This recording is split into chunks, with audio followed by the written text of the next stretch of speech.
الرحمن الرحيم الحمد لله رب العالمين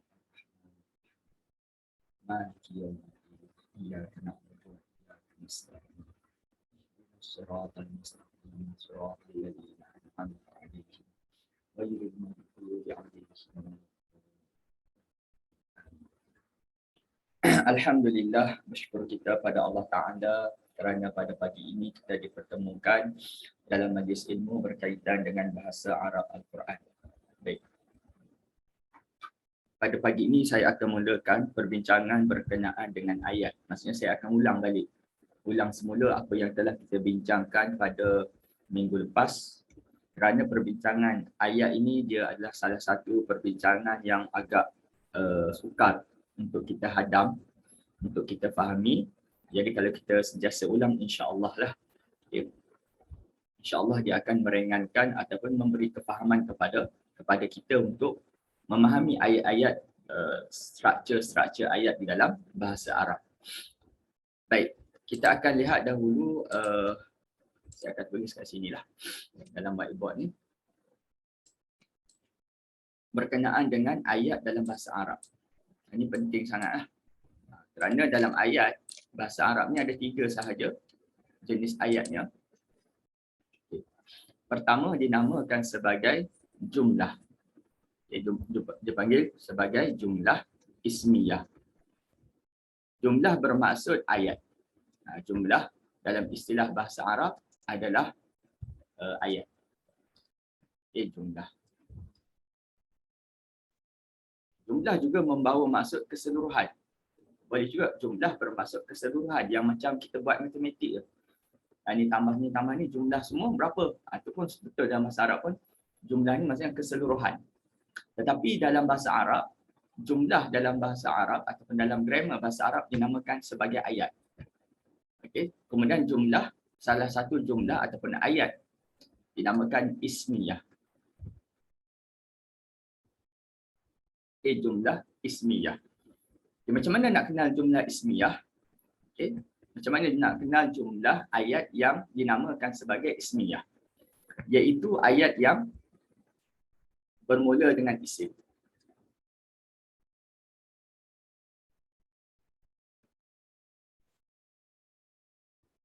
Okay. Ayat yang bermula dengan isim, bila kita nampak saja ayat itu dimulakan dengan isim, maka dinamakan sebagai jumlah ismiyah.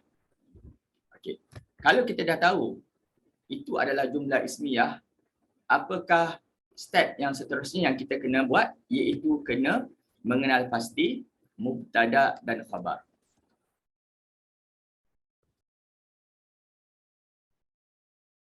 Okay, sekarang ni bab kita mubtada dan khabar. Mubtada yang dahulu, kemudian kita akan cari khabar seterusnya.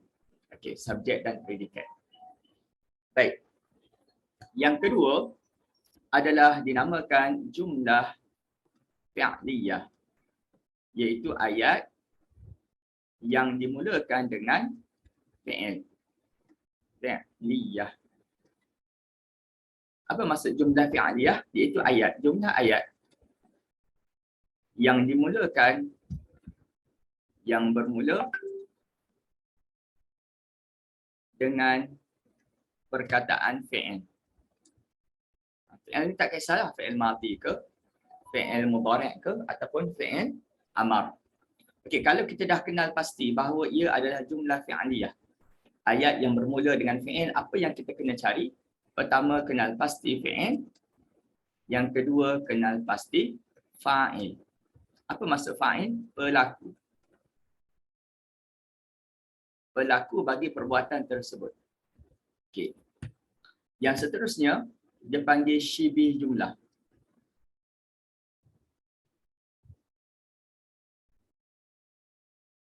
Syibih jumlah.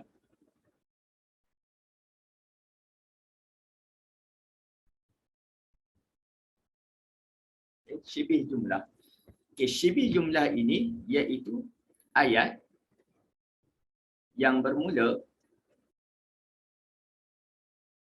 dengan satu haraf jar.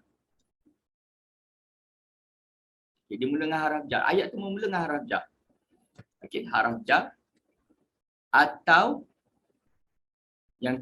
yang kedua sama ada dimulakan dengan haraf jar atau zaraf.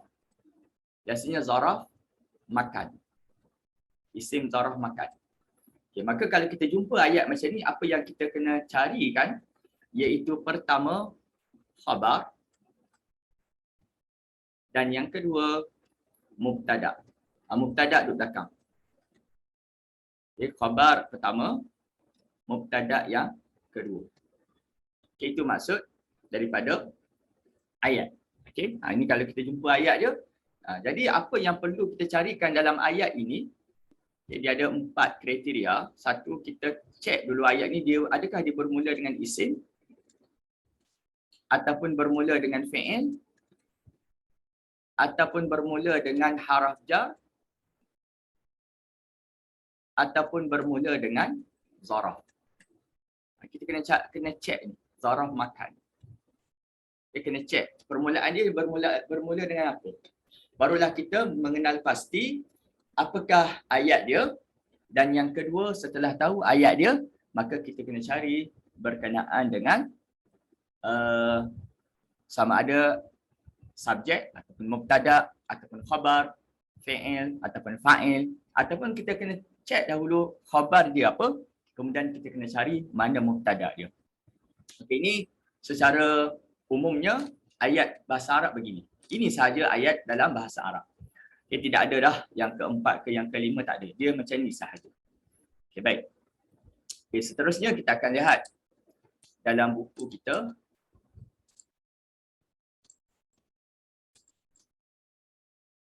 Satu, dua, enam. Kita baca sikit. 126. Okay, berkenaan dengan mubtada dan khabar. Okay, mubtada kita tahu dia adalah subjek dan khabar adalah predikat. Baik, kita lihat dahulu mubtada. Kita kena bincang mubtada dahulu kerana mubtada ini biasanya berada di awal ayat. Okey, mubtada adalah isim ma'rifah. Isim ma'rifah ni iaitu kata nama khas. Okey, kata nama khas. Okey, jadi isim ma'rifah lah yang boleh dijadikan sebagai mubtada. Okey, apa lawan bagi isim ma'rifah? Isim nakirah. Isim nakirah. Kata nama am. Maka kata nama am ini tidak boleh dijadikan sebagai mubtada. Biasanya digunakan untuk khabar. Khabar biasanya dalam bentuk isim nakirah. Okey. Jadi isim ma'rifah dengan isim nakirah ni dua benda yang bertentangan. Okey, jadi untuk dijadikan mubtada kena isim ma'rifah. Sebab kita telah khususkan apa subjek yang kita nak bincang. Katakan Muhammadun talibun. Muhammad adalah seorang pelajar. Jadi Muhammad itu isim ma'rifah. Okey, baik.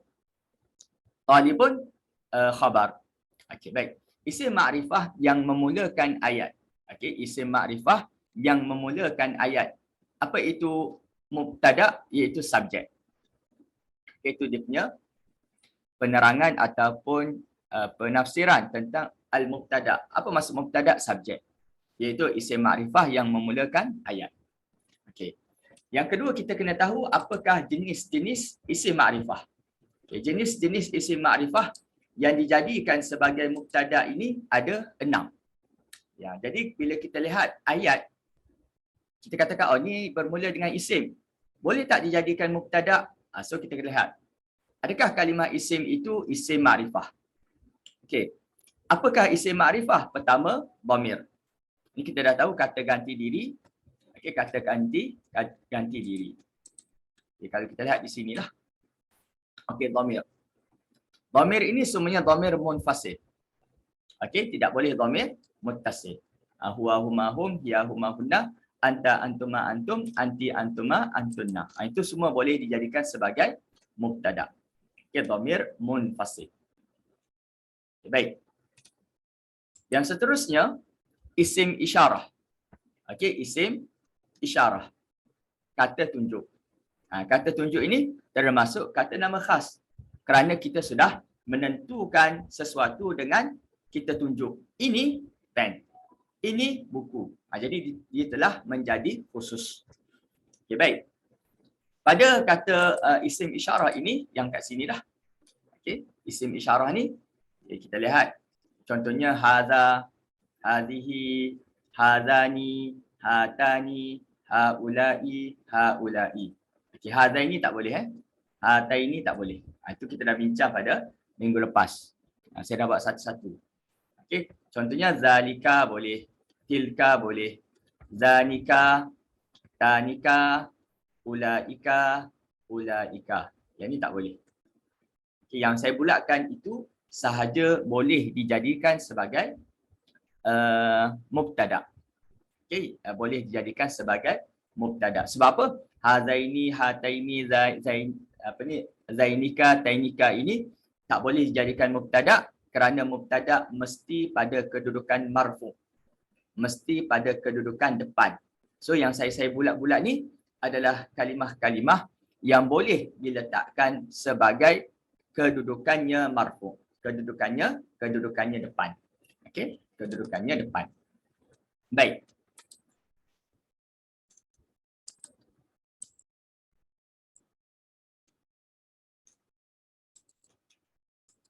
Baik, seterusnya nombor 3 iaitu ada alif lam.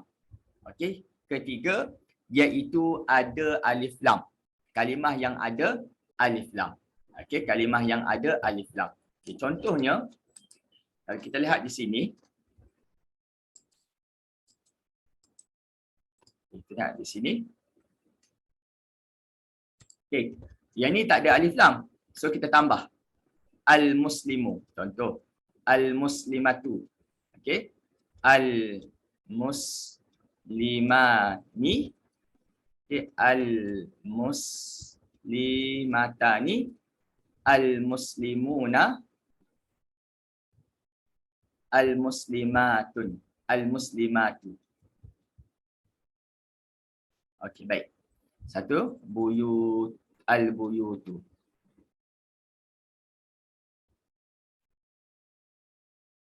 Okey, contoh. Okey, ni semua ni saya tambah alif lam. Okey, saya tambah alif lam pada kalimah ini. Maka bila tambah alif lam, dia boleh dijadikan sebagai mubtada. Sebab apa? Kerana dia sudah masuk kepada isim ma'rifah. Okey, bukan isim nakirah. Jadi contohnya al-muslimu. Jadi al-muslimu sahaja yang boleh dijadikan mubtada. Kerana apa? Kerana kena kedudukan depan, marfu'. Okey, satu lagi al-muslimatu. Okey. Kalau dua orang, al-muslimani sahaja. Yang ni tak boleh. Al-muslimani sahaja. Yang al-muslimah ini tak boleh. Sebab apa? Al-muslimah ni pada kedudukan depan. Ini kita dah banyak ulang kaji dah. Okay, al-muslimah ini tak boleh. Sebab apa? Al-muslimah ini pada kedudukan atas atau bawah. Tak boleh dijadikan mubtada.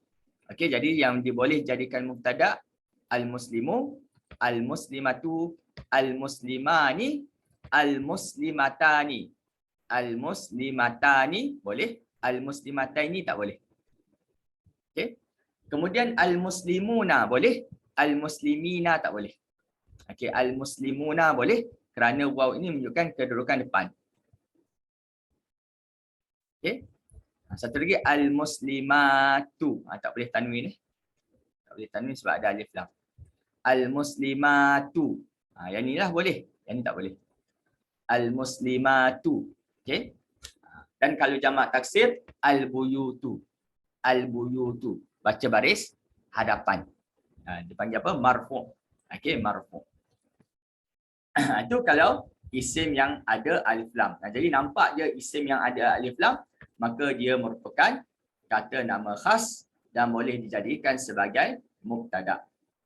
Okay. Kemudian kata nama. Kata nama khas ni saya lebih suka guna nama seseorang lah. Okay, nama seseorang. Nama seseorang. Okay, contohnya Muhammadun. So Muhammadun ni merupakan kata nama khas, nama seseorang. Maka boleh dijadikan sebagai mubtada. Zaidun, Fatimatu, Zainabu dan sebagainya. Maka itu semua boleh dikatakan kata nama khas kerana apa? Kerana nama seseorang. Okay. Yang kelima adalah isim mausul. Okay, isim mausul, kita dah bincang dah isim mausul yang ini. Yang ni isim mausul. Dan isim mausul ini yang mana boleh jadikan sebagai mubtada. Contohnya allazi, allati, allazani. Allazaini tak boleh. Allatani boleh. Allataini tak boleh. Allazina boleh. Allai boleh. Allati boleh. Man boleh. Ma boleh.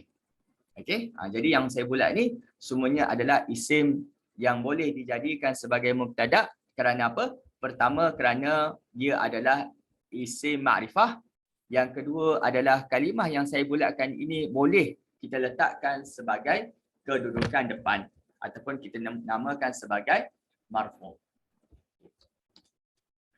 Seterusnya, yang terakhir adalah mudhaf kepada isim ma'rifah.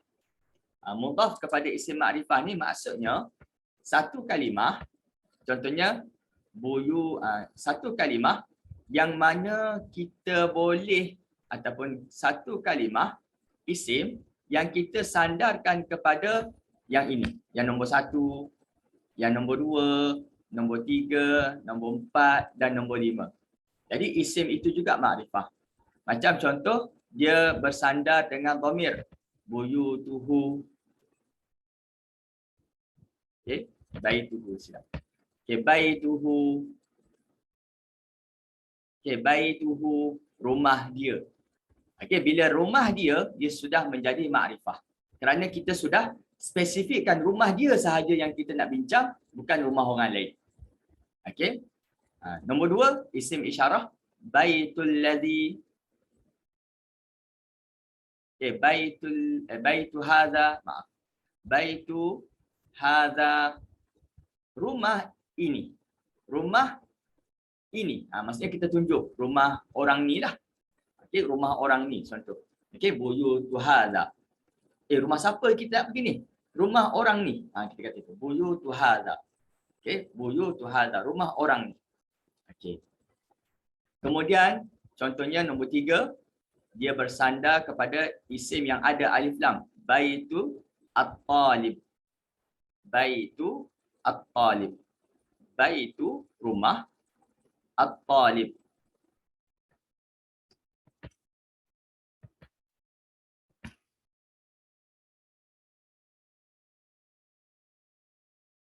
At-talibi.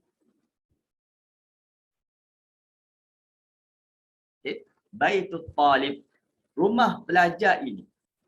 Okay, rumah pelajar ini. So kita dah menentukan rumah siapa yang kita bincangkan, iaitu rumah pelajar ini. Okay. Nombor 5, nombor 4, baitu Muhammadin. Nama orang. Baitu Muhammadin. Okay, nama orang. Rumah Muhammad. Jadi dia telah menjadi spesifik makrifah. Kerana apa? Sandar. Dia sandar kepada isim yang makrifah, dia pun makrifah. Okey, baitu Muhammadin, rumah Muhammad. Oh, kita bincang ni rumah Muhammad. Okey, baru kita tentukan. Okay. Kemudian isim mausul. Isim mausul ni baitu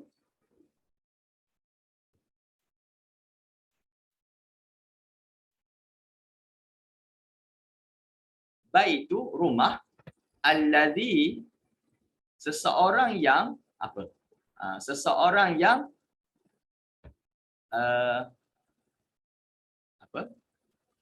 yudarrisu lughah. Yudarrisu, yang sedang mengajar bahasa. Okey, al-lughah.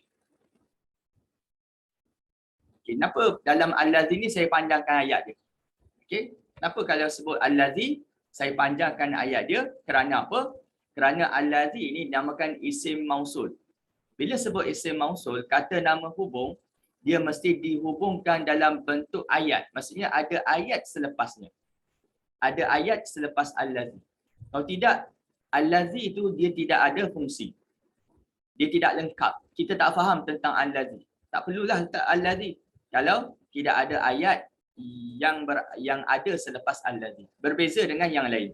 Baituhu, baitu hadza, baitu talib, baitu Muhammadin. Okey. Dia boleh berdiri dengan sendiri Tetapi baitul ladzi dia boleh berdiri dengan sendiri tetapi dia mesti dihubungkan dengan suatu ayat. Sebab itu dinamakan kata nama hubung. Okay, baik. Maka ini semuanya baik. Ini rumah ini sudah menjadi isim ma'rifah disebabkan ia bersandar. Disebabkan ia bersandar.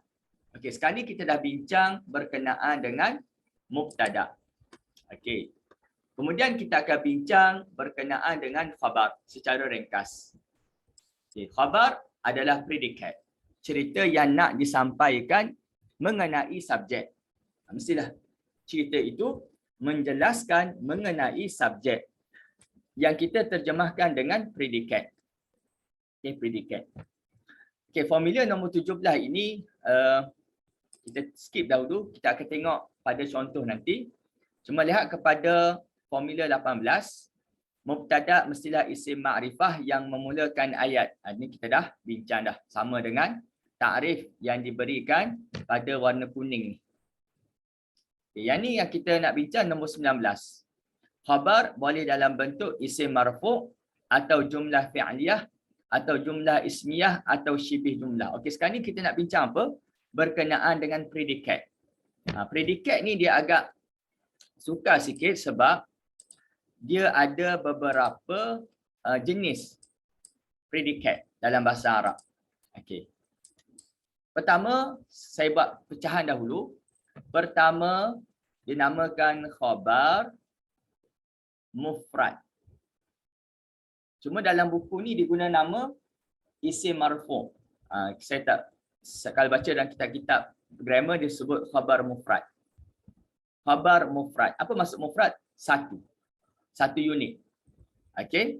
Satu unit maksudnya satu kalimah isim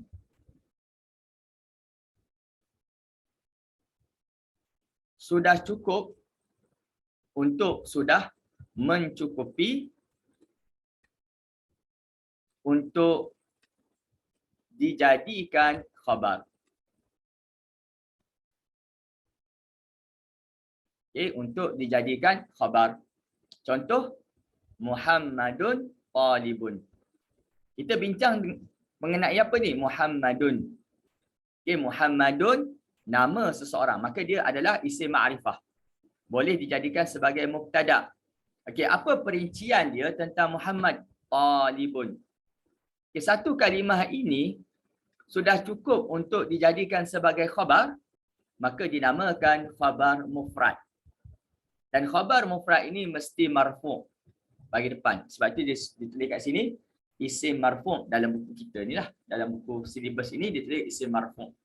Tapi saya lebih suka menggunakan khabar mufrad. Satu kalimah ini sudah cukup untuk menjelaskan berkenaan dengan Muhammad. Okey, itu dinamakan khabar mufrad. Itu satu.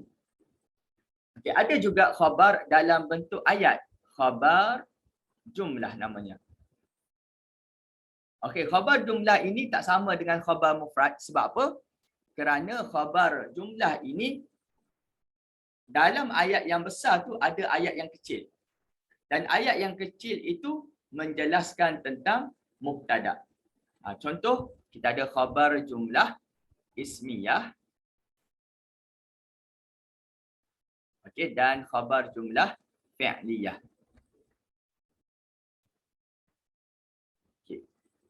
Okay, khabar jumlah ismiyah contohnya Muhammadun. Okey. Kita bincang. Kita bincang tentang Muhammad. Okey. Apakah penjelasan berkenaan Muhammad ini? Contohnya, kita katakan Muhammadun rumahnya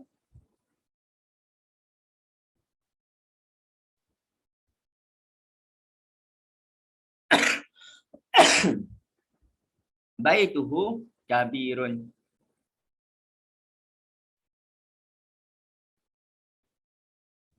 Okey. Kita bincang berkenaan Muhammad. Okey, subjek dia Muhammad. Apakah penjelasan untuk kita membincangkan berkenaan Muhammad? Kita katakan Muhammad rumahnya besar. Okey. Baik, rumahnya ini okey, Muhammad dia namakan sebagai mubtada. Baituhu, okey, rumahnya isim makrifah ni okey dipanggil mubtada yang kedua.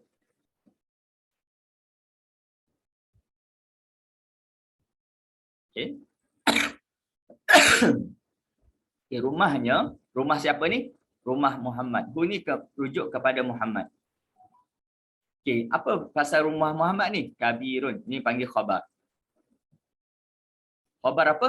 Khabar kepada mubtada yang kedua. Maka dalam jumlah yang besar ni, ada satu jumlah yang kecil. Kat sini. Okey, di sini ada mubtada dan di sini ada khabar, dinamakan jumlah ismiyah. Okay, jumlah ismiyah inilah yang menjadi khabar kepada Muhammad. Jadi di sini dia tidak boleh satu unit kalimah. Maksudnya satu ayat barulah menjadi khabar kepada Muhammad. Tak sama dengan nombor satu. Nombor satu ni satu ayat je, satu perkataan sahaja sudah cukup untuk dijadikan sebagai khabar. Yang ni tak. Yang ni dalam bentuk ayat dijadikan khabar kepada Muhammad. Okay, jumlah fi'liyah pula, contohnya Muhammadun. Okey. Yudarrisu, mengajar.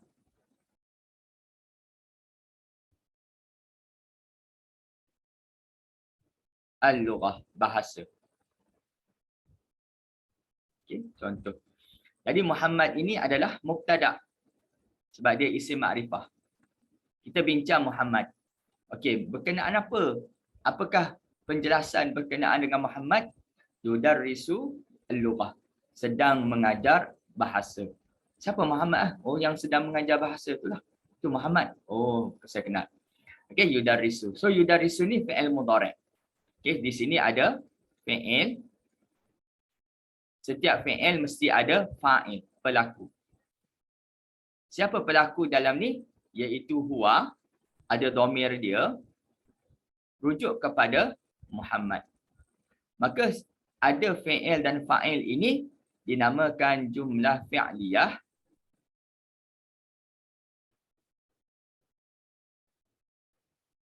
Okay. Menjadi khabar kepada mubtada. Menjadi khabar kepada Muhammad. Jadi dia tidak satu kalimah sahaja, tetapi dia ada kaitan dengan ayat, dijadikan sebagai predikat kepada Muhammad. Okay, baik. Itu tentang jumlah, khabar jumlah. Yang ketiga adalah khabar syibih jumlah.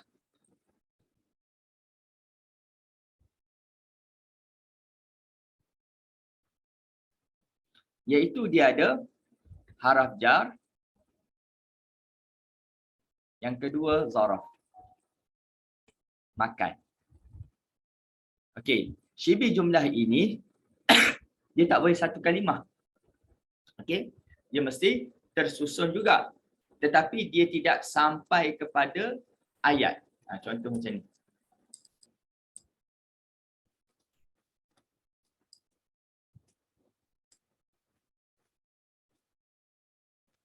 Okay, syibih jumlah ni macam contoh Muhammadun fil masjid. Muhammad, okey, yang haraf jar, contoh ayat dia Muhammadun. Kita bincang berkenaan Muhammad. Muhammadun fil masjid. Fil al masjid, dalam masjid ini. Okey, baik. Fil masjid ini adakah dia satu unit kalimah? Tak. Fil masjid ni dia tersusun dua perkataan. Satu haraf jar, yang kedua isim majrur. Okay, tetapi dan dia adalah khabar kepada Muhammad. Dia adalah khabar kepada Muhammad. Dinamakan syibih jumlah ini adalah kerana dia bukanlah satu jumlah. Kalau nak jadi jumlah, dia kena ada mubtada dan khabar ataupun fi'il dan fa'il. Tapi ini haraf jar. Haraf jar dengan isim majrur. Dinamakan syibih jumlah. Syibih jumlah ni maksudnya menyerupai jumlah. Apa maksud menyerupai jumlah?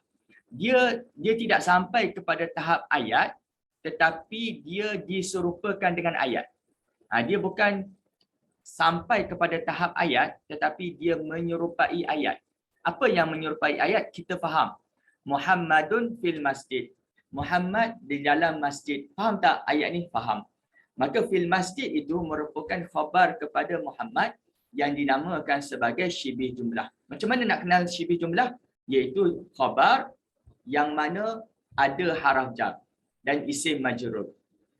Okey? Ataupun zarah makan. Contohnya Muhammad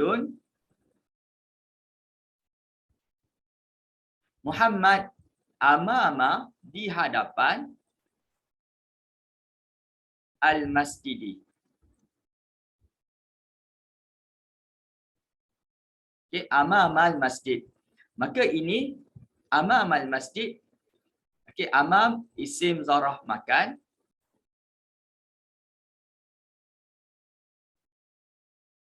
Okay, mudhaf. Dia mudhaf. Al-masjid mudhafun ilaih.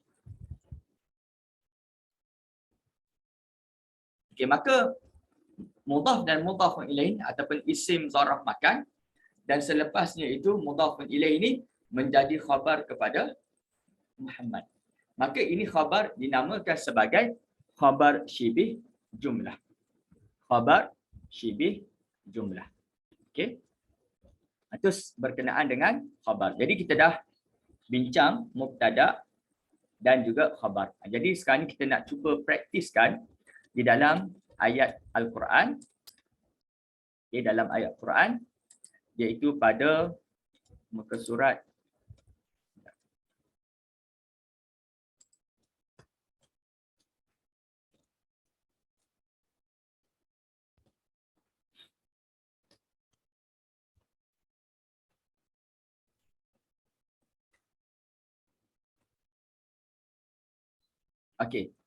muka surat 129, ulaika ala hudam min rabbihim.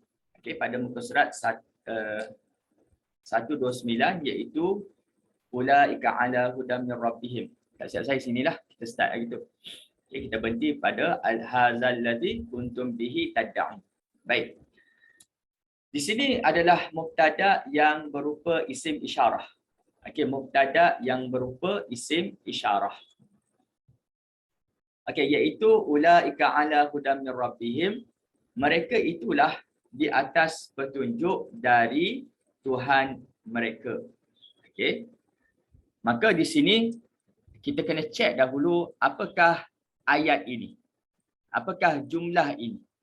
Maka macam mana nak cek? Dia ada 4 kriteria yang saya sebutkan tadi, sama ada ia bermula dengan isim atau bermula dengan fi'il atau bermula dengan haraf jar atau bermula dengan zaraf. Maka di sini ulaika dimulakan dengan ulaika. Maka ulaika ini termasuk kepada isim. Dinamakan ayat ini jumlah ismiyah.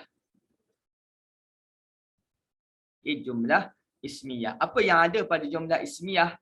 Iaitu kena ada subjek, mubtada dan khabar. Subjeknya adalah dicari mubtada dan khabar. Baru kita faham tentang ayat ini. Baik, sekarang ni Allah Ta'ala nak jelaskan apa dalam ayat ini? Kena lihat kepada subjek. Ulaika. Ulaika adalah isim ma'rifah. Isim ma'rifah. Isim ma'rifah ini disebabkan isim isyarah. Isim isyarah termasuk di dalam isim ma'rifah.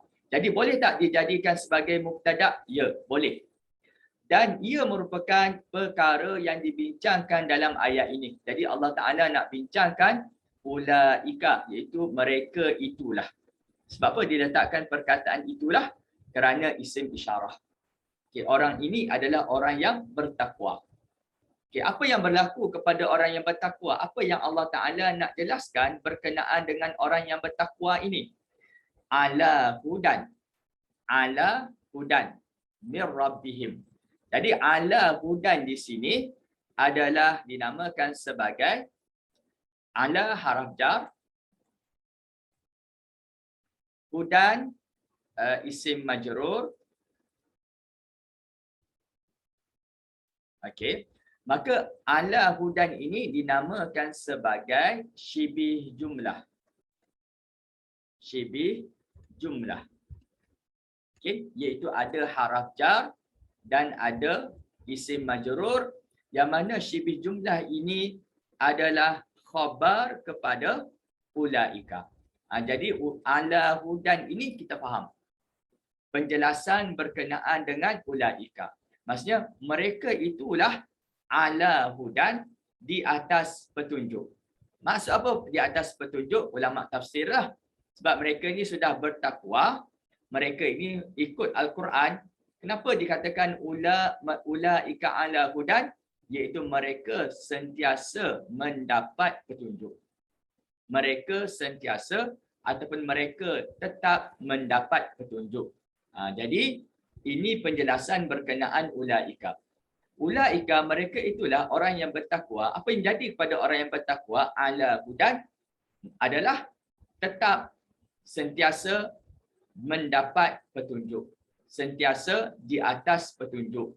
Itu maksud kepada ala hudan. Maka ala hudan ini adalah predikat membincangkan berkenaan dengan ulaika. Okey, ulaika ala hudan, mereka itulah orang yang bertakwa, iaitu tetap di atas petunjuk. Sentiasa di atas petunjuk. Petunjuk itu macam mana? Mir rabbihim. Jadi mir rabbihim ini adalah untuk menjelaskan lebih detail tentang hudan. Petunjuk-petunjuk ini, macam mana nak dapat petunjuk ni? Mir rabbihim, dari Tuhan mereka. Jadi min haraf jar. Rabbihim, Rabbi isim majrur. Sebab tu baca baris bawah di isim. Kemudian Rabbi mudhaf, him dhamir muttasil.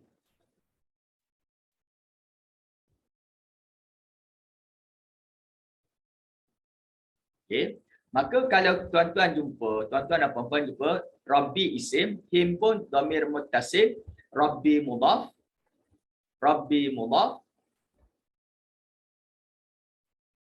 him mudhafun ilaih. Tuhan siapa? Tuhan mereka. Jadi min rabbihim ini adalah penjelasan berkenaan dengan petunjuk. Maksudnya petunjuk ini hanyalah daripada Allah Ta'ala sahaja. Bukan kita dapat, apa kata, bukanlah petunjuk itu daripada, hidayah itu daripada kita, tetapi hidayah itu adalah daripada Allah Ta'ala. Jadi orang yang sentiasa buat baik adalah mereka yang mendapat petunjuk, dan petunjuk itu adalah hanya daripada Allah Ta'ala, bukan daripada orang lain. Kita boleh cerita benda kebaikan saja, buat cerita kebaikan, cerita buat baik tu dapat apa fadilat-fadilat dia, tetapi untuk kita mampu melaksanakan dia adalah berpaksikan daripada petunjuk, dan petunjuk itu daripada Allah semata. Okey, jadi ayat ini ayat ismiyah, mubtada'nya adalah isim isyarah dan khabar dia khabar syibih jumlah. Ala hudan. Ala hudan itu adalah syibih jumlah yang menjelaskan tentang ulaika. Okey. Boleh? Jadi bab ayat ini agak susah sikit. Memang saya dulu belajar pun mengambil masa yang lama lah untuk faham tentang ayat ini. Sebab itu saya sentiasa ulang dan ulang. Memang mula-mula ni akan pening. Pening sampai satu tahap, bila pening tu hilang, insya-Allah kita akan nampak jalan lah. Tapi kalau kita pening-pening, berhentilah, tak payah belajarlah. Jadi sampai situ sajalah rezeki untuk kita faham bahasa Arab. Sampai situ saja. Saya dulu biasalah belajar ni, pernah juga nak demam. Okay, tak faham. Okay, lama-lama Allah Ta'ala bukalah macam mana kita nak faham mubtada dan khabar. Okey. Insya-Allah. Semoga kita diberikan kefahaman berkenaan dengan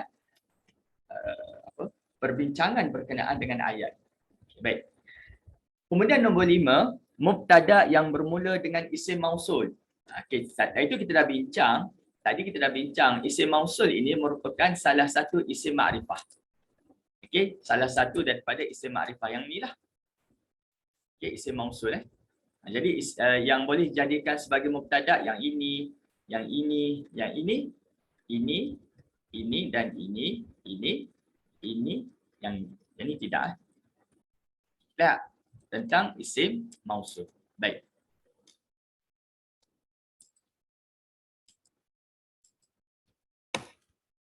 Okey.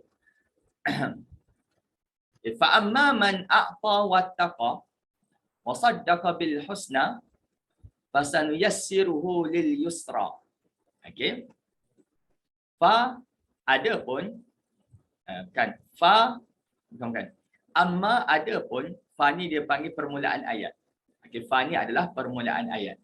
Amma adapun man orang yang a'ta memberikan apa yang ada padanya, wattaqa dan bertakwa.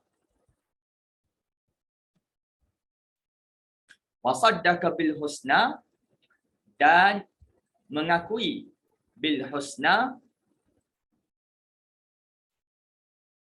mengakui macam mana, serta ia mengakui dengan yakin bil husna perkara-perkara yang baik, fasanuyassiruhu lil yusra, maka sesungguhnya kami memudahkannya lil yusra untuk mendapatkan kesenangan. Okay, kita lihat satu persatu. Fa amma man, fa ni adalah fa istiqnaf, permulaan ayat. Istiqnaf, permulaan ayat yang kita dah belajar sebelum ni, iaitu pada inilah istiqnaf ni. Yang fa istiqnaf. Okey. Amma, okey. Jadi di sini kita kena cek 4 tadi. Sama ada ayat ini bermula dengan isim, sama ada bermula dengan fi'il, sama ada bermula dengan haraf jar, ataupun sama ada bermula dengan zaraf. Okey, zaraf yang kita dah bincang zaraf Okey, fa amma ma, fa ni fa istiqnaf. Bila sebut fa istiqnaf, dia bukan menunjukkan garis panduan ayat ni bermula dengan ismiyah ke fi'liyah ke apa, tak. Jadi kita letak tepi dahulu. Okey, istiqnaf. Amma ni adalah dinamakan haraf juga. Haraf, tapi kita tak pernah belajar, iaitu haraf taksim. Haraf taksim ini taksim T-A-Q-S-I-M, taksim. Taksim ini adalah haraf yang digunakan untuk pembahagian. Maksudnya, dalam ayat ini Allah Ta'ala membahagikan 2 kumpulan. Satu kumpulan orang yang beriman, satu kumpulan orang yang tidak beriman. Sebab itu didatangkan dengan amma. Amma ni biasanya didatangkan untuk memecahkan kumpulan.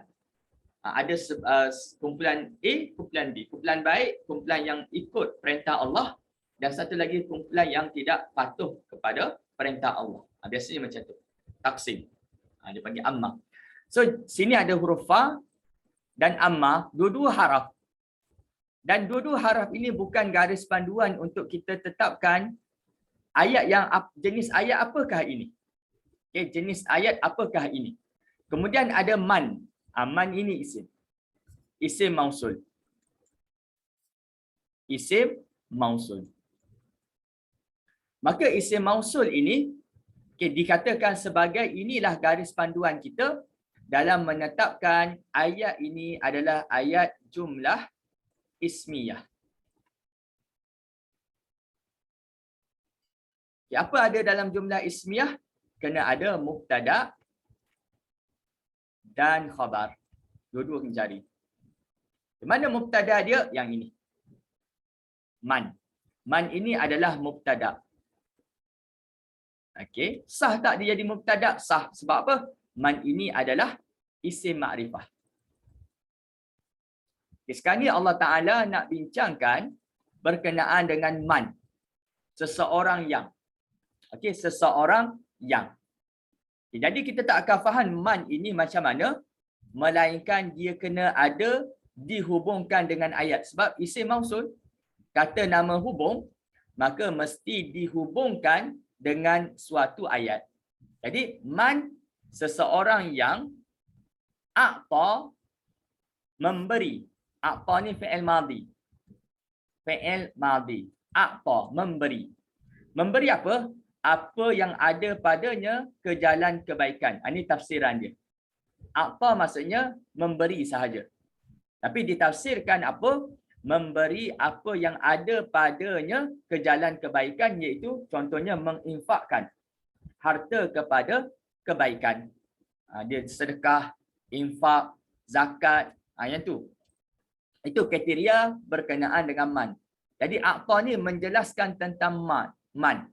Tentang sifat man. Man ini macam mana yang Allah Ta'ala bincangkan, iaitu orang yang memberi, menginfakkan. Menginfakkan hartanya kepada jalan kebaikan. Okey. Kemudian ada lagi tak sifat man ini ada? Wa haraf ataf. Ataf kita bincang ataf. Okey. Selain daripada dia memberikan hartanya kepada kebaikan, wattaqa, dia juga adalah orang yang bertakwa. Ini fi'il madhi. Okey, fi'il madhi. Okey, fi'il madhi. Iaitu takut kepada melakukan perkara-perkara yang diharamkan. Okey. Ustaz nak tanya sikit. Ya. Yang tadi Ustaz cakap tadi, haraf taksim. Ya, haraf taksim. Kita tak belajar lagi kan? Tak ada dalam silibus ni. Tak ada dalam tingkat Ada. Tidak ada. Dia tidak semua haraf diletakkan di dalam haraf pink, diagram pink. Jadi kita macam mana kita supaya tak confuse dengan ma, bukan ma tu? Dia kalau taksim ni dia ada satu je, amma sahaja. Amma. Amma, ya. Dia amma ni satu haraf. Oh. Dia amma tu satu haraf. Okay, amma ada pun, selalunya dia letak macam tu lah. Ada pun amma, dia terjemah macam tu. Okay, dia sebenarnya haraf taksim. Dia memisahkan. Ada satu kumpulan dan ada satu kumpulan yang lain. Biasanya macam tu lah. Amma. Okay. Terima kasih Ustaz. Baik.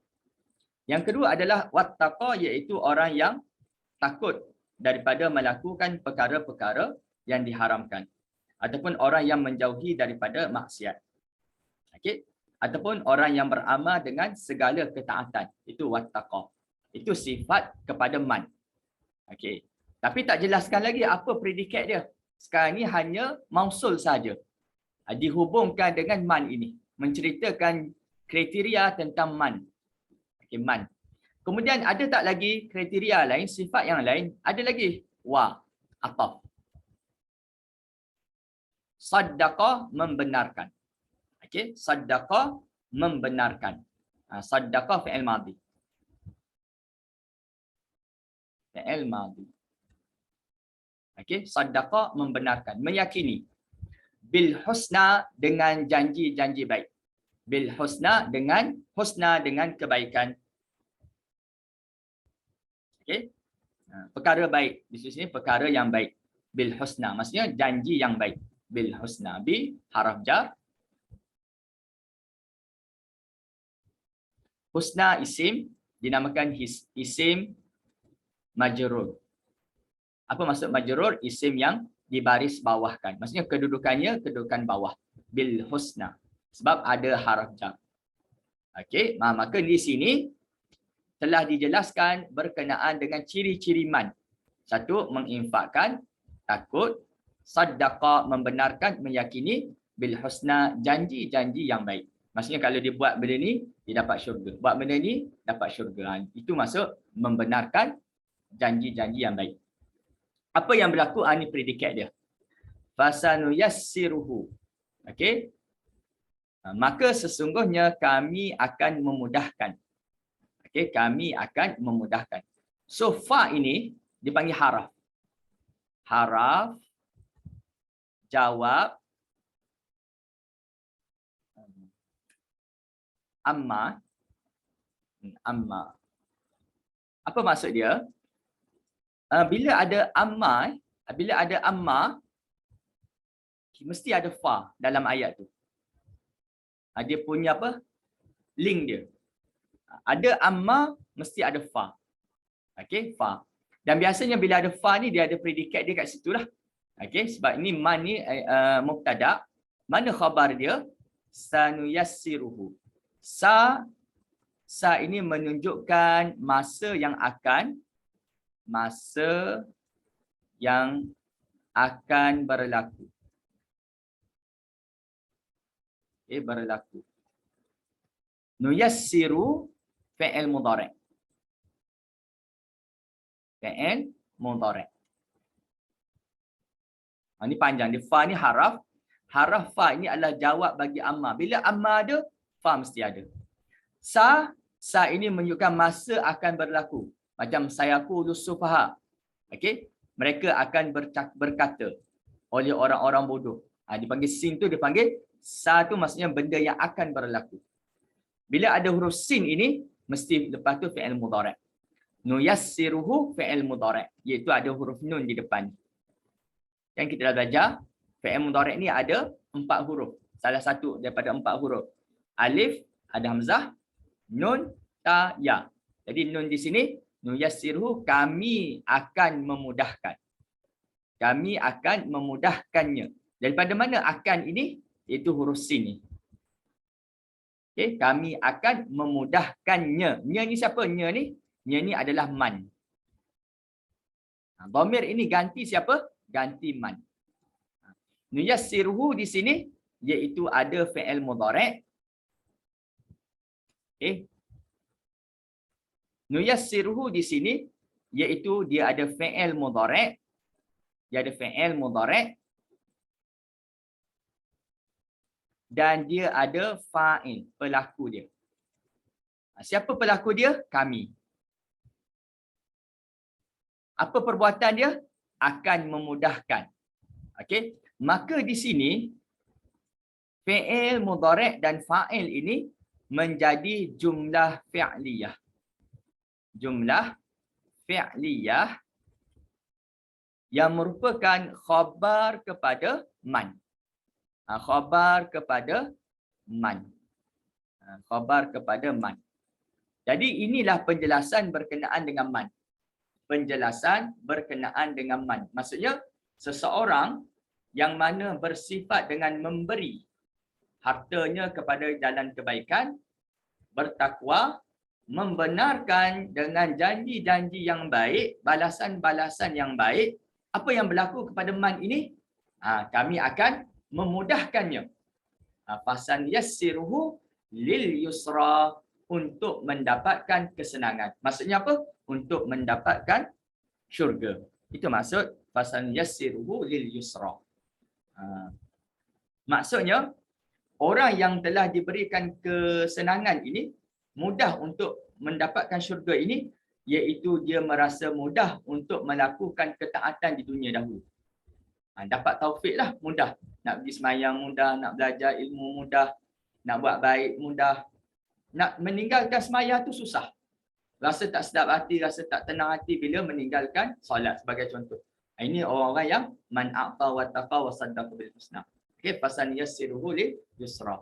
Nak buat maksiat, okey, rasa berat hati nak buat maksiat. Okey, contoh. Itulah adalah orang-orang yang masuk dalam man ini. Okey, lil yusra, li haraf jar. Haraf jar. Yusra adalah isim majrur lah. Isim majrur. Okey, dan yusra ini maksudnya kesenangan, bermaksud syurga.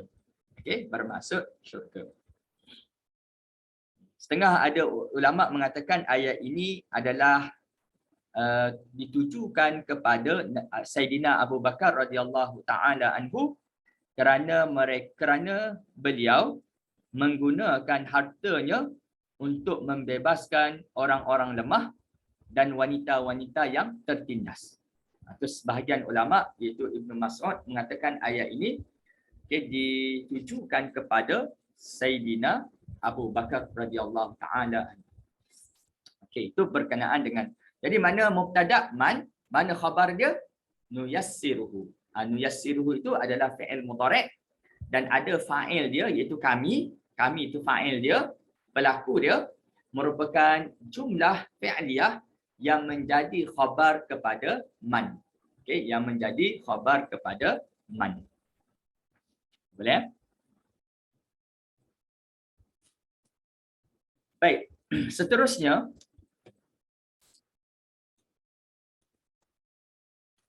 okey. Ada satu kumpulan yang lain. Wa amma man bakhila wastaghna wa kadzdzaba bil husna fasanuyassiruhu lil usra. Okey, satu kumpulan yang lain. Waw ni waw ataf lah. Okey, waw ataf. Tadi fa tadi istinaf, yang ni fa waw ataf. Okey, waw ataf. Amma haraf taksim. Okey, haraf taksim.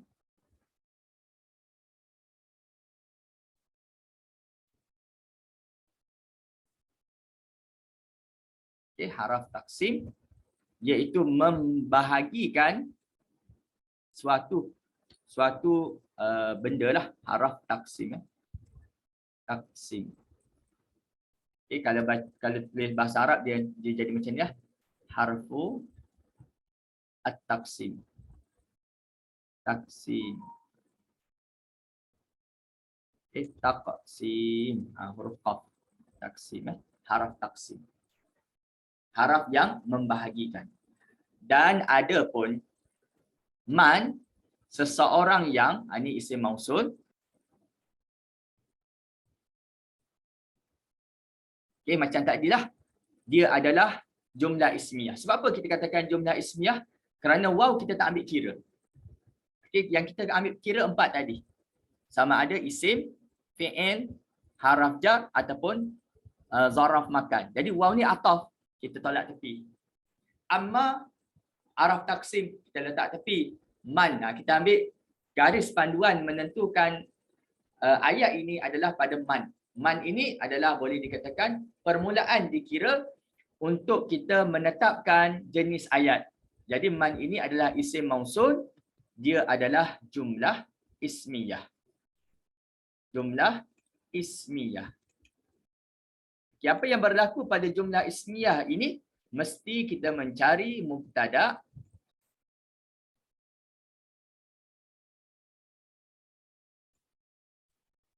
dan khabar. Barulah kita faham apakah penjelasan berkenaan dengan ayat ini. Okay, baik. Pertama, bila sebut isim mausul, seseorang yang, maka dia mesti dihubungkan dalam ayat. Orang yang macam mana yang Allah Ta'ala nak jelaskan dalam ayat ini? Man bakhila. Bakhila maksudnya bakhil. Itu bahasa Melayu pun kita gunakan perkataan bakhil. Dia tidak menginfakkan kepada perkara kebaikan dan ketaatan. Okey, tak nak infak, tak nak bagi sedekah, tak nak bagi apa nama tu, wakaf dan sebagainya. Takut kepapaan. Okey, takut papa. Bersedekah dan miskin, takut macam tu. Man bakhila, kemudian wastaghna. Wastaghna, waw ataf. Okey, istaghna, okey, bakhila ni fi'il madhi .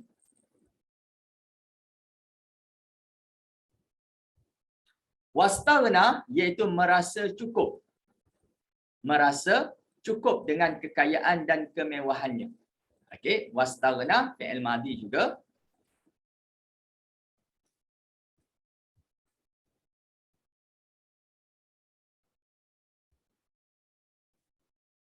Okey. Apa maksud wastaghna ini? Dia merasa cukup. Dia tidak merasa perlu kepada kurniaan-kurniaan Allah dan pahala-pahala ganjaran. Maksudnya kalau orang cerita tentang bila infak dapat benda ni, dia rasa macam tak ada apa pun. Tak perlu pun benda-benda tu. Bila cerita tentang kebaikan-kebaikan akhirat dengan kita bersedekah dan sebagainya, dia rasa tak perlu benda tu. Dia kata, saya dah cukup dah. Dah ada kekayaan dah. Tak perlulah benda-benda tu. Dia panggil wastaghna. Kita tidak dahagakan kepada kurniaan Allah Ta'ala. Tidak merasa perlunya kita mencari kurniaan, limpahan, pahala daripada Allah Ta'ala. Itu yang kita perlu. Tapi dia tak. Wastaghna, kaya. Istaghna ni maksudnya seseorang yang rasa kaya. Rasa cukup. Tidak perlu kepada apa-apa ganjaran kurniaan pahala daripada Allah Ta'ala. Itu wastaghna. Ini sifat yang tidak baik. Kemudian waw, ataf. Ada lagi sifat-sifat mereka yang Allah Ta'ala nak bincangkan. Wa kazzaba. Kazzaba lawan kepada saddaqa. Maksudnya mendustai. Okay, mendustai. Dan mendustai. Fi'il madhi. Okay, fi'il madhi. Dan dia mendustakan. Bil husna, dengan perkara-perkara yang baik. Maksudnya janji-janji yang baik. Okey. Maksudnya bila cerita tentang di akhirat nanti begitu dan begini, dia mendustai, tak percaya. Okey, bil husna, bi haraf jar.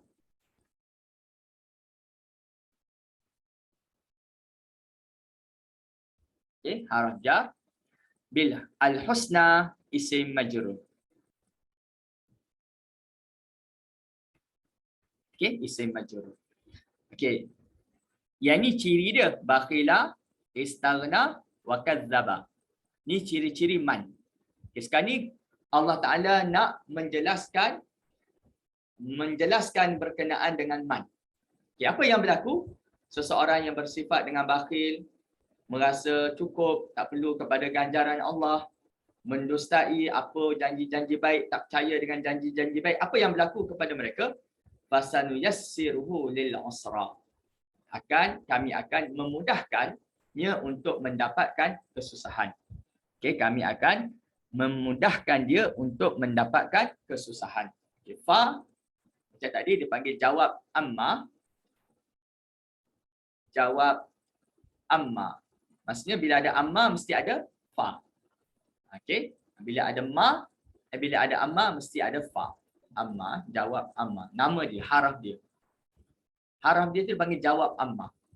Okey, haraf dia. Sin menunjukkan akan berlaku. Okey. Sin ni satu lagi saufa. Okey, dia ada dua huruf yang menunjukkan perkara yang akan berlaku, satu sin dan satu lagi saufa. Okey, saufa ta'lamun summa kalla saufa ta'lamun. Saufa ni pun menunjukkan masa yang akan berlaku. Okey. Nuyassiruhu. Okey, nuyassiruhu fi'il mudhari'. Sebab apa nuyassiruhu fi'il mudhari'? Kerana dimulakan dengan huruf nun.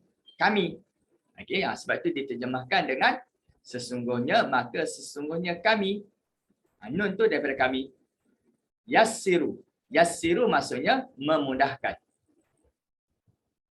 Okey, memudahkan. Okey, yassiru. Nuyassiruhu, kami memudahkan. Kami memudahkan siapa? Memudahkannya. Okey, memudahkannya. Nya ni kembali siapa?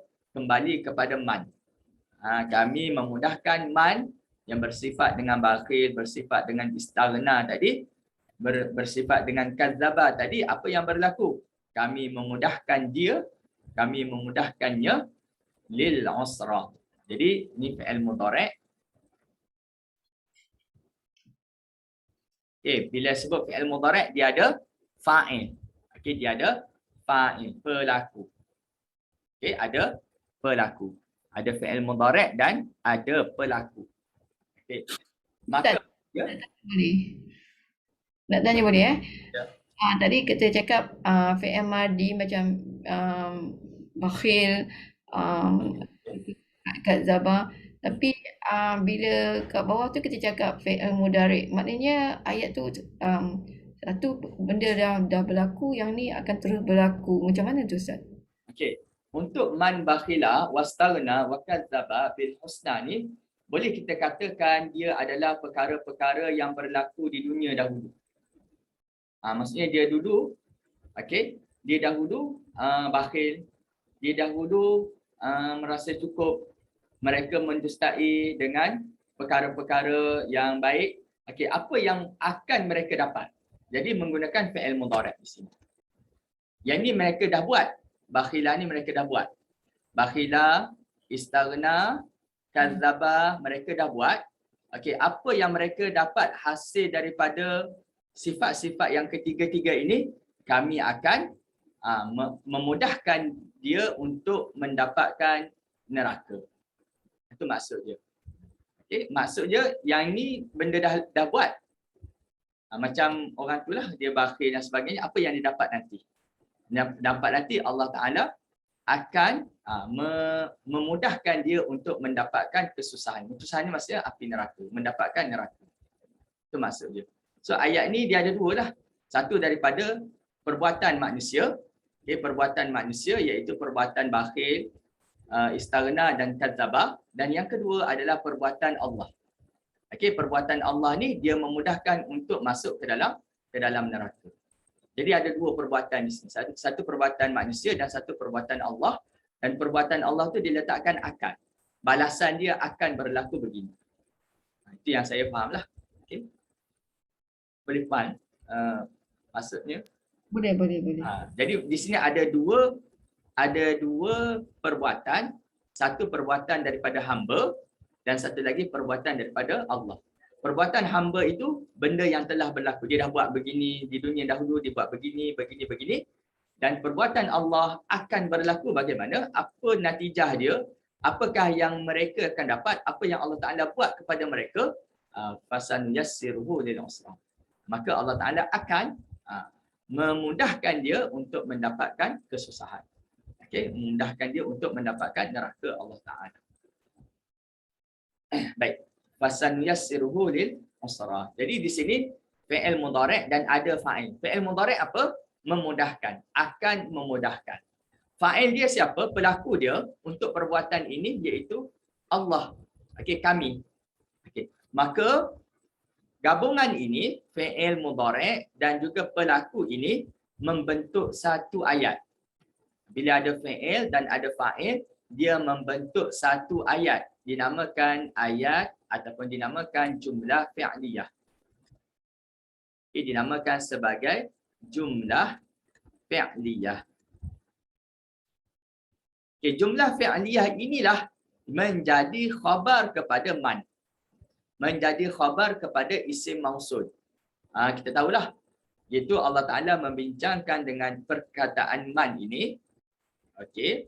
Apa sifat-sifat man? Kerana man ini kita takkan faham kalau kita kata wa amma man fasanuyassiruhu lil usra. Kita takkan faham ayat ni. Kalau kita katakan dan ada pun mereka yang maka nanti Allah Ta'ala akan memudahkan dia kepada kesusahan. Tak faham. Sebab apa? Kerana man ini dia ada syarat dia.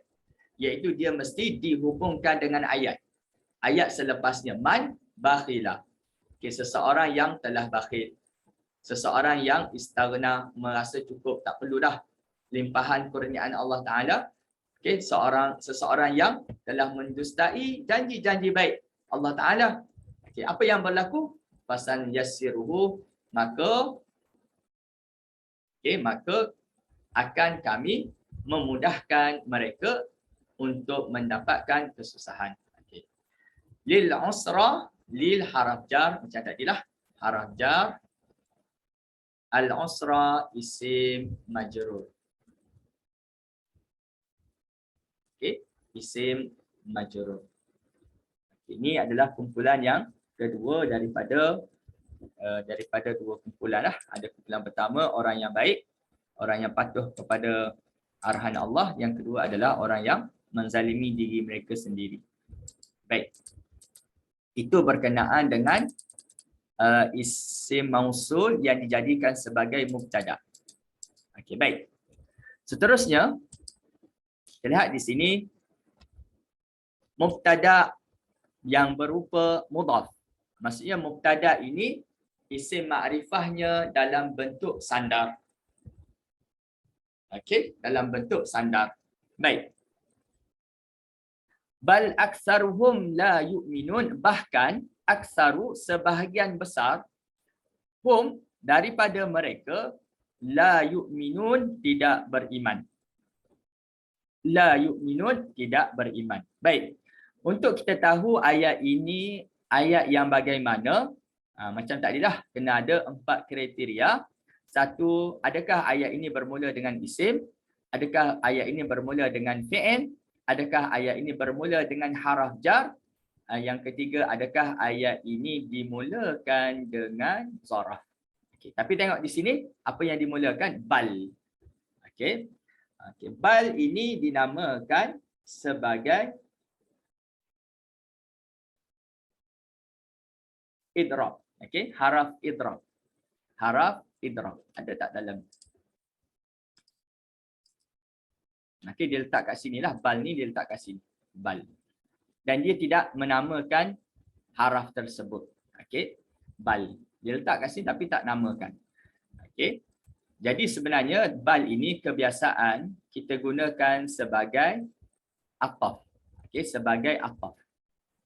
Tapi dalam kaedah ni, ataf dia hanya nyatakan 4 saja. Waw, summa, au, fa. Tapi kalau kita baca dalam kitab-kitab grammar yang lain, buku-buku grammar yang lain, bal ini termasuk kepada ataf. Ataf.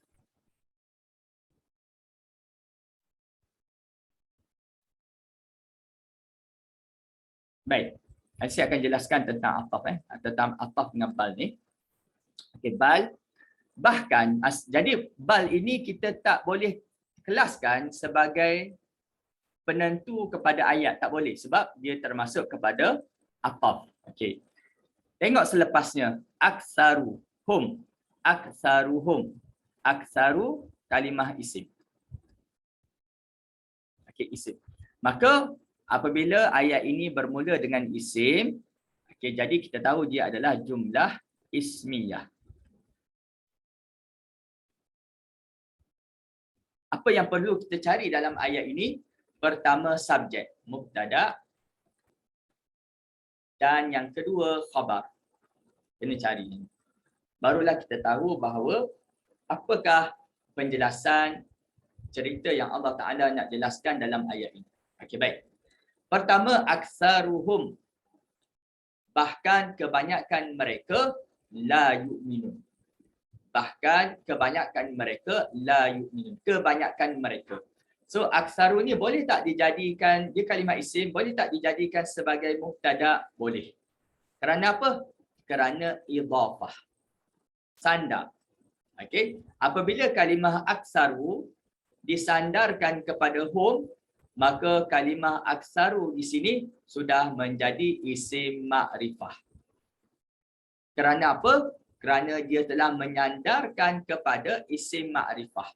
Hum ni isim ma'rifah, dhamir adalah isim ma'rifah, maka aksaru automatiknya akan menjadi isim ma'rifah. Dan boleh dijadikan sebagai mubtada. Dan kalau kita lihat kenapa baca aksaru, baca dengan baris depan, kerana dia adalah mubtada. Dia tak baca aksarahum. Aksarihim. Boleh baca aksarahum, ra baris atas. Boleh baca ra baris bawah.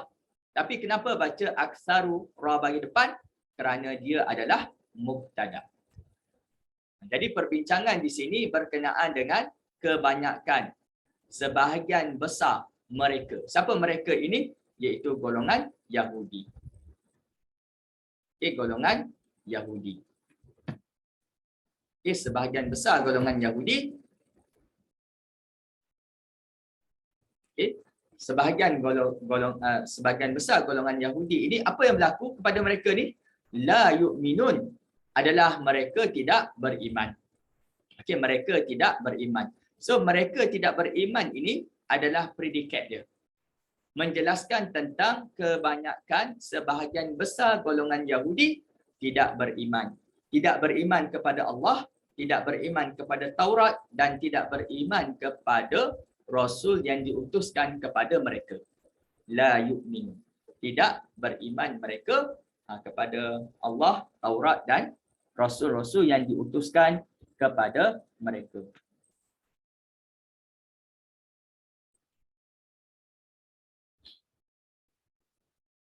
sekejap.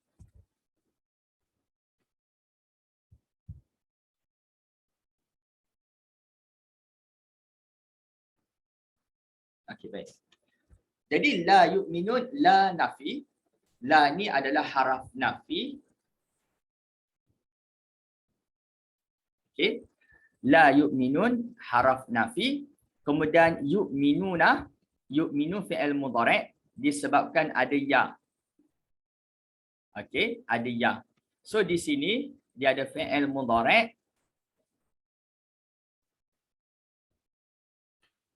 dan ada fa'il dia, pelaku dia. Siapa pelaku dia? Hum, ramai. Okey. Yang mana hum ini merujuk kepada hum kat sinilah. Jadi macam mana kita tahu ramai? Di sini ada waw.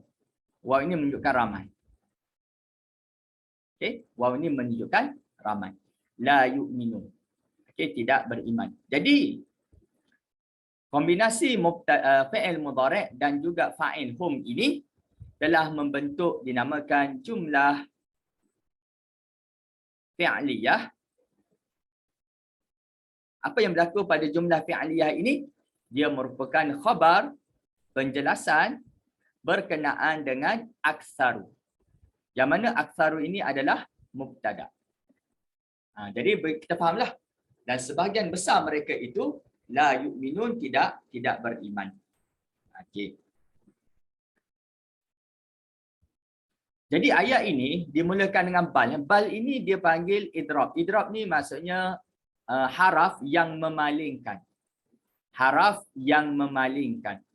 Memalingkan maksud. Maksudnya sebelum ayat ini Allah Ta'ala mengatakan setiap kali mereka mengikat perjanjian. Perjanjian dengan Allah. Maksudnya nak patuh kepada Allah, nak patuh kepada Taurat, nak patuh kepada Rasul. Okey. Nabalahu fariqam minhum. Okey. Tapi mereka, sebahagian daripada mereka itu mengingkari perjanjian tersebut. Okay, mereka setiap kali ada mereka berjanji akan patuh dengan peraturan Taurat, beriman kepada Allah, beriman kepada Rasul. Sebahagian daripada mereka ini, golongan Yahudi ini mengingkari perkara tersebut. Bahkan ni Allah Ta'ala nak menyatakan ini sebenarnya sifat mereka. Dipanggil idrab. Idrab ni memalingkan. Ini sebenarnya sifat mereka. Inilah kriteria mereka. Bahkan sebahagian besar mereka itu tidak beriman. Tidak beriman langsung kepada Allah. Okey, kufur kepada Allah. Tidak beriman kepada kitab dan tidak beriman kepada Rasul. Jadi nak buat perjanjian pun mereka sudah tidak beriman. Begitulah mereka mengingkari apa yang mereka telah ikatkan suatu perjanjian. Sebab apa? Mereka mengingkari bal aksaruhum la yu'minun. Okey, bahkan mereka tidak beriman kepada Allah, Rasul dan Alkitab. Okay, itu maksud daripada ayat ini. Okay, seterusnya bal qulubuhum fi ghamratin min hadza. Okay, bal qulubuhum fi ghamratin min hadza. Bal tetapi. Boleh letak tetapi boleh ataupun letak bahkan. Qulubuhum hati mereka iaitu hati orang kafir fi ghamratin dalam kesesatan min hadza daripada ini. Okey. Okay. Orang kafir di sini kalau lihat dalam tafsiran dipanggil iaitu merujuk kepada kafir Quraisy dan semua orang kafir. Bal qulubuhum. Baik. Pertama sekali kita akan buat macam tadilah. Kaedah kita akan ulang-ulang macam tadi iaitu untuk mengkelaskan jenis ayat ini kita kena lihat apakah permulaan kalimah ayat dalam ayat ini. Adakah dia bermula dengan isim? Adakah dia bermula dengan fi'il? Adakah dia bermula dengan haraf jar? Adakah dia bermula dengan zaraf? Jadi bal, dimulakan dengan bal. Jadi bal ini tidak termasuk dalam keempat-empat kategori tadi, kita letak tepi. Bukan maksudnya kita menolak bal ni, tidak. Tetapi kita letak tepi sebab kita nak kelaskan dahulu jenis ayat apakah ini supaya kita mudah nak cari. Sama ada dia nak cari mubtada dan khabar ke, nak cari fi'il dan fa'il ke, nak cari khabar dahulu baru mubtada ke, itulah dia punya atur cara dia untuk kita faham berkenaan dengan jumlah ayat ini. Okey, baik. Qulubu. Qulubu ni isim. Okey, jadi ayat ini bermula dengan isim dinamakan jumlah ismiyah. Okay, apa yang ada? Dia ada mubtada. Pertama mencari mubtada lah. Yang kedua mencari khabar. Okey, mencari khabar. Okay, mana mubtada, mana khabar, kita akan kelaskan dia nanti. Qulubuhum. Qulub isim. Okey, dan dia bersandar kepada hum. Okey, qulub kataan isim dan dia bersandar kepada hum. Okey, bersandar kepada perkataan hum, dhamir muttasil. Okey, dhamir muttasil. Maka di sini bersandar di sini dia telah menjadikan qulub ini isim ma'rifah. Okey, isim ma'rifah. Okey, boleh tak dijadikan sebagai mubtada? Boleh. Sah untuk dijadikan sebagai mubtada di permulaan ayat. Okay, sebab itu kita baca qulubu. Kita tak baca quluba. Kita tak baca ba tu baris atas dan kita tak baca ba tu baris bawah. Kita baca dengan ba itu berbaris hadapan. Marfu' namanya. Okey, ini namakan marfu'. Marfu'. Okey. Sebab apa marfu'? Baca bagi depan kerana dia mubtada, subjek perbincangan ini. Subjek perbincangan dalam ayat ini. Okey, qulubuhum, hati-hati mereka. Mereka itu orang kafir Quraisy dan segala orang-orang kafir. Okey. Apa yang berlaku kepada mereka? Fi ghamratin, dalam ghamrah, kesesatan, iaitu kehairanan dan kebingungan. Okey, kerana ditutup oleh kejahilan dan kekufuran dan pengingkaran. Okey. Maksudnya mereka ini tidak faham tentang cara beramalan-amalan baik daripada kitab yang dibacakan kepada mereka. Mereka tak faham. Okay, mereka dalam keadaan kebingungan, kehairanan. Walaupun kitab dibacakan kepada mereka, tapi mereka berada dalam kehairanan, kebingungan, kesesatan. Okay, kerana apa? Kerana kefahaman mereka itu telah ditutup oleh kejahilan mereka, ditutup oleh kekufuran mereka, dan ditutup oleh pengingkaran mereka. Mereka dah tolak awal-awal. Kalau baca pun mereka pun jadi tak faham, sesat. Okey, itu golongan-golongan kafir. Baik. Jadi fi ghamratin, fi haraf jar.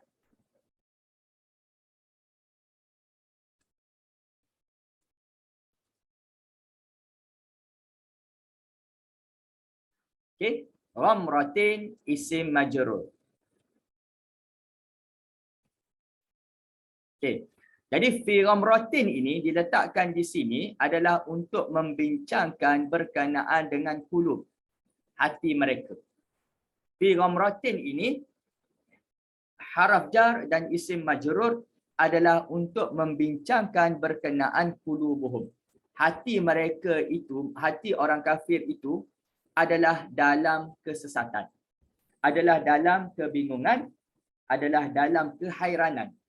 Okey, maka di sini isim majrur dan haraf jar dan isim majrur ini dinamakan sebagai syibih jumlah.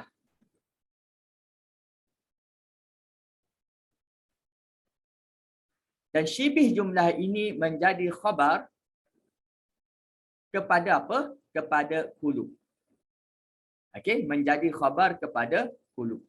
Jadi kita nak faham apa yang berlaku pada qulub mereka, pada hati mereka itu adalah hati mereka orang-orang kafir ini fi ghamratin, dalam kesesatan.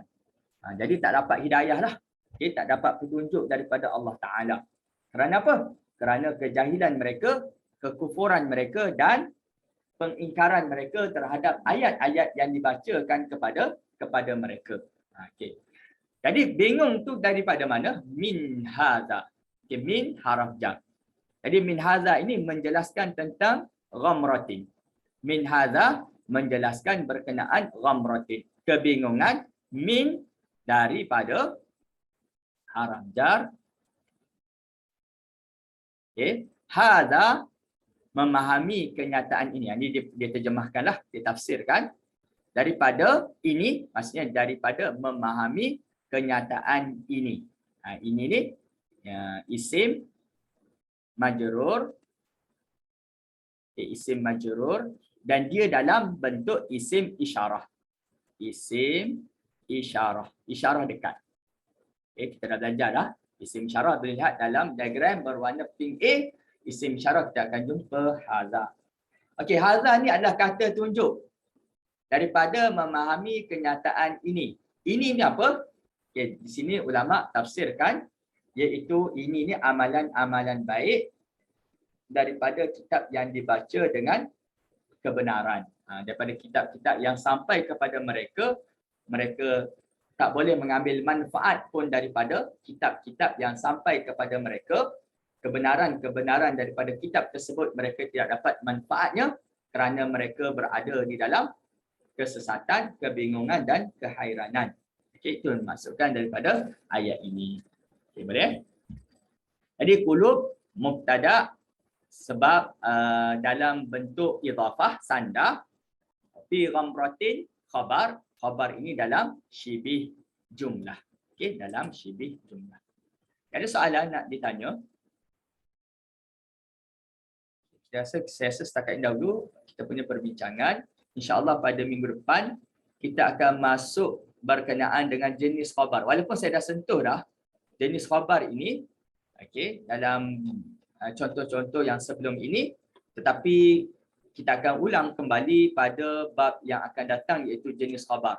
Jadi tuan-tuan dan puan-puan akan lebih nampaklah tentang apa itu khabar isim marfu'. Okey, nanti saya akan ubahlah khabar isim marfu' iaitu khabar dia panggil apa?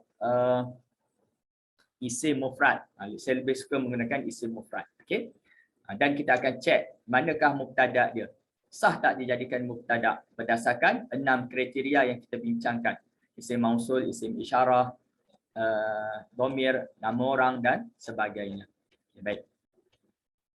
Jadi bab ini agak sukar, pengalaman saya lah. Kita nak tetapkan mana mubtada, mana khabar, mana mubtada, mana khabar, mengambil masa yang agak mengambil masa sedikit lah untuk kita apa?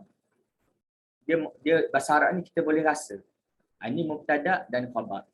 Okey, kaedah tu membantu dan satu lagi perasaan hati kita.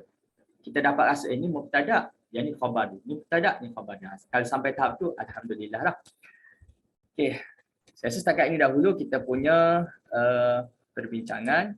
Saya mengucapkan terima kasih kepada tuan-tuan dan puan-puan yang hadir dalam majlis ini untuk sama-sama kita bermuzakarah berkenaan dengan bahasa Arab Al-Quran. Saya mohon maaf jika ada salah dan silap ataupun perbincangan pada pagi ini agak tinggi untuk kita hadamkan, tetapi insya-Allah kalau kita sentiasa ulang dan ulang, insya-Allah dia akan semoga Allah Taala memberikan kefahaman kepada kita semua. Baik, jadi kita tutup majlis kita dengan tasbih kafarah dan suratul Asr. Subhanallah. Astaghfiruka wa atubu ilaik. Bismillahirrahmanirrahim. Al-'asr innal insana lafi khusr illa alladhina amanu wa 'amilus salihat wa tawassaw bil haqq wa tawassaw bis sabr. Assalamualaikum warahmatullahi wabarakatuh. Waalaikumsalam warahmatullahi wabarakatuh. Terima kasih Ustaz. Sama-sama.